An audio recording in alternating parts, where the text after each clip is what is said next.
You've done everything right. You know you should save. You've read the articles, maybe downloaded the budgeting app, maybe even used it for a few weeks. You understand compound interest, at least conceptually. You know what a Roth IRA is. You've told yourself more than once that things are going to be different this time. And yet, there's still something off. Something that doesn't add up no matter how many times you run the numbers. You get a raise and 2 weeks later you feel exactly the same. You manage to save a little and then watch it disappear into something that felt urgent at the time. You set a goal and then quietly, almost invisibly, you start doing things that move you away from it. Not dramatically, not stupidly, just away, slowly, in ways you can barely explain when you try to trace it back. Most people call this being bad with money. They're wrong. That's not what this is. Being bad with money is a skill problem. It can be fixed with better information, better habits, better systems. But what's actually happening for a lot of people, and I mean a lot, is something that no spreadsheet can touch. Something that lives underneath the behavior, underneath the habits, underneath every financial decision you've ever made and felt vaguely ashamed of. It's fear, a specific kind of fear. And the reason it keeps working is because it never announces itself as fear. Think about the last time you avoided looking at your bank account, not because you were busy, because you didn't want to see the number, because there was this low-level dread about what it might say, not even about an emergency, not about disaster, just about the ordinary reality of the number sitting there. And somehow not knowing felt better than knowing. That avoidance is not laziness. That is fear doing its job. Or think about this. You finally save up something decent, a real amount, maybe a few hundred, maybe a few thousand, depending on where you are in life. And it feels good for a minute, but then something strange happens. A restlessness sets in, an itch, and you start rationalizing a purchase you'd been putting off, or you find a reason to invest in something impulsive, or you just spend it on a series of small things that don't feel significant in the moment, but somehow drain the account back to zero within a few weeks. And you tell yourself you deserved it, or that something came up, or that you'll just start again next month. But if you're honest, really honest, there was something uncomfortable about having that money sitting there. Something that almost felt wrong about it.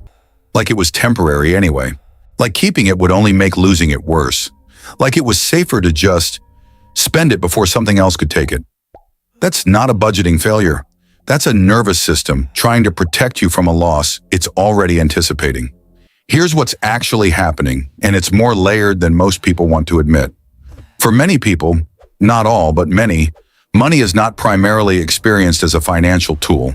It's experienced as proof of safety, proof of worth, proof that you're okay, that you're doing enough, that you haven't failed in the quiet way you've always secretly worried you might.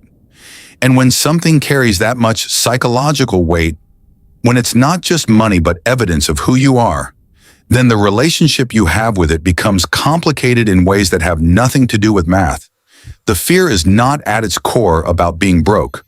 It's about what being broke would mean, about what it would confirm, about what you would have to admit about yourself if the number stayed small, if the situation didn't change, if the people who watched you growing up turned out to be right about where you'd end up. That's the fear that hides. That's the one that never says its own name. There's a particular type of person this pattern lives in, and I want to describe them carefully because it's not who you'd expect. They're not reckless. They're actually quite thoughtful about money. In theory, they think about it constantly. They feel guilty about almost every purchase. They lie awake doing mental arithmetic that doesn't add up to peace. They are not indifferent to their finances. They are consumed by them. But consumption isn't the same as clarity, and anxiety isn't the same as action. What they can't do is make calm, consistent, forward-moving decisions about money without some part of their psychology quietly working against those decisions. They can plan the savings and then spend it. They can get the better job and then engineer a reason to leave before it pays off.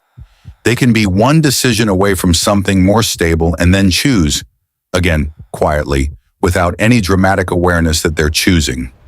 The more familiar version of uncertainty, because certainty is its own kind of terrifying. If you stay broke, at least you know what to expect. The anxiety is familiar.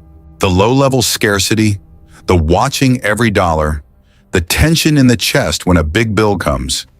You've been doing this your whole life. You know how to survive it. You've developed a whole personality around it. Your resilience, your resourcefulness, your ability to make things work with less. But what happens to that identity if the problem goes away? This is one of the things that never gets talked about in financial advice, and it should. Some people don't stay broke because they lack discipline. They stay broke because they don't know who they are without the struggle. There's a woman I want you to picture. She's in her early 30s. She grew up watching her mother check the bank balance before every grocery trip. Not casually, but with her jaw tight and her eyes doing a quick calculation before she put things back on the shelf. She watched her father work constantly and still come home tired and scared. She learned early that money was something that ran out, something that was always almost not enough. She's smart. She's worked hard. She's made more money than her parents ever did. And yet, when she sits down to look at her finances, something happens. Her chest gets tight. She switches tabs. She tells herself she'll deal with it later. She buys something small, not extravagant, just something, and feels briefly better before the unease comes back. She doesn't know it yet, but she's not reacting to her actual bank account. She's reacting to a memory stored in her body, a pattern that was installed before she had any say in the matter. Her nervous system learned that money means danger, and it never unlearned it, even as the circumstances changed. She opens the budgeting app. She closes it. She opens it again. She puts in 3 transactions and then stops because it started to feel overwhelming in a way she can't articulate. She goes to bed thinking she'll be more intentional tomorrow. Tomorrow comes and goes. This is not weakness. This is a wound wearing the costume of a habit. Now let's talk about the other version, the one that looks completely different on the surface but is running the same fear underneath. This person earns well, genuinely well. They have money moving through their hands regularly, sometimes a lot of it, and they spend it. Not carelessly exactly. They could justify most of it, but completely. Every month the account gets refreshed, and every month it gets emptied in a pattern so consistent it's almost mechanical. They tell themselves they work hard and deserve to enjoy their money, which is true. But if you ask them to sit with a full savings account and do nothing for 3 months, something would eventually break. An emergency would appear. A business idea would need funding. A generous impulse would hit at exactly the right moment to prevent the balance from building past a certain point. The number has a ceiling, and the ceiling is psychological, not financial. Because having money means you might lose it. Having savings means there's something to be afraid of losing. It means you've arrived somewhere, and arriving somewhere means you can be sent back. And being sent back from the place where you finally felt okay, finally felt like you made it, would be worse than never making it at all. So the money doesn't accumulate. Not because of bad math, because of bad odds, as the fear calculates them. Better to stay moving. Better to stay in the game with nothing on the table. Better to never let the account get big enough to make its loss meaningful. That's not irresponsible. That's heartbreaking. The deeper you go into this pattern, the more clearly you can see that it's not really about money at all. It's about trust. Specifically, the belief, often unconscious, often installed before age 10, that good things don't stay, that security is temporary, that the moment you relax is the moment the floor gives way. Some people learn this from actual scarcity, real poverty, real instability, real moments of not having enough. Some learned it from emotional environments that felt unpredictable even when the finances were fine. Some learned it from watching the adults around them treat money as a source of conflict, shame, or dread. But whatever the origin, the belief calcified into a kind of law. This is how things work for people like me. And here's where it gets subtle. Because that law isn't experienced as a belief.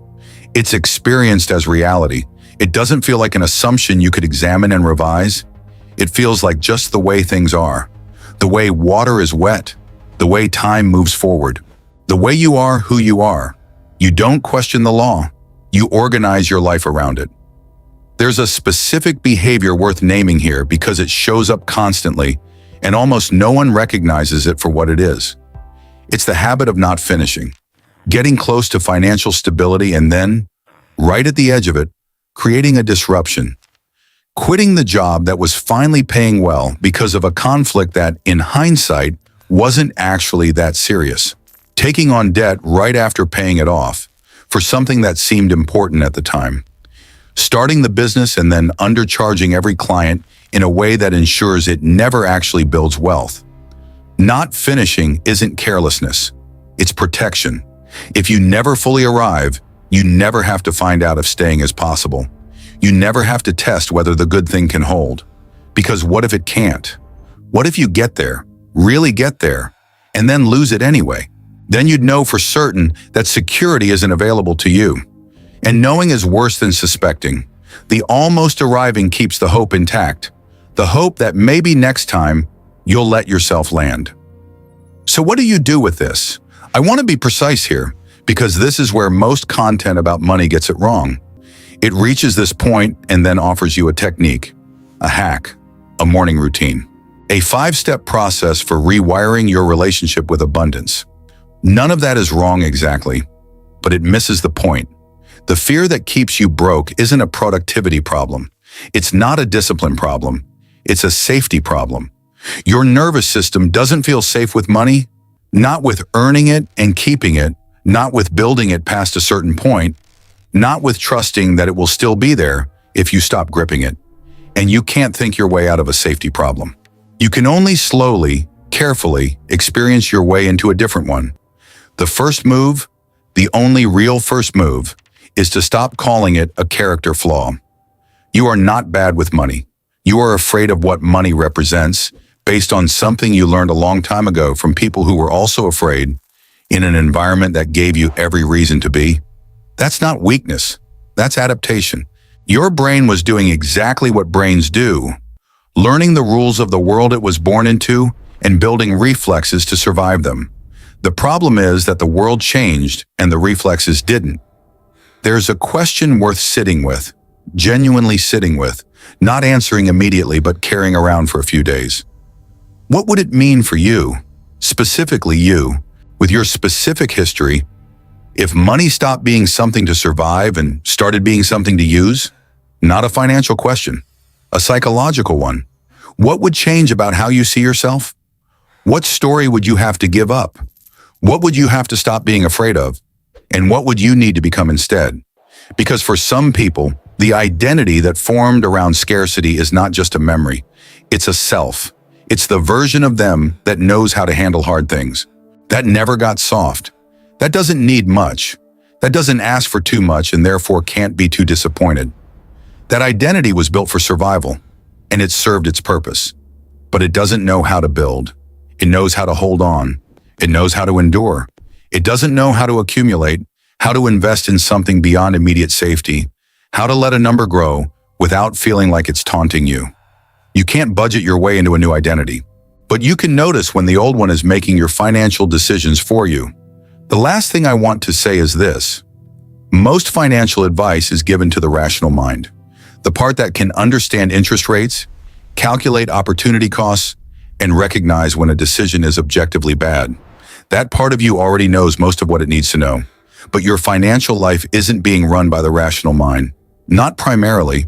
It's being run by the part of you that is still, on some level, in the kitchen of the house you grew up in, listening to a tone of voice that meant money was a problem, safety was fragile, and the ground was not something you could fully trust. That part doesn't respond to logic. It responds to evidence. Real, accumulated, repeated evidence that safety is possible, that things can hold, that good things don't always leave. You build that evidence slowly through small decisions that your fear opposes and your future self thanks you for, through letting the account sit without draining it, through finishing a thing instead of escaping right before it gets real, through watching the number grow and staying in the discomfort of that, instead of finding a clever reason to reset it to zero. You are not broke because you're irresponsible. You are broke because some part of you still believes that's where you belong. And that belief was never yours to begin with. It was handed to you before you could refuse it by people who were handing down their own inherited terror. The work isn't to become smarter about money. The work is to slowly stop agreeing with the fear. That's where it actually starts.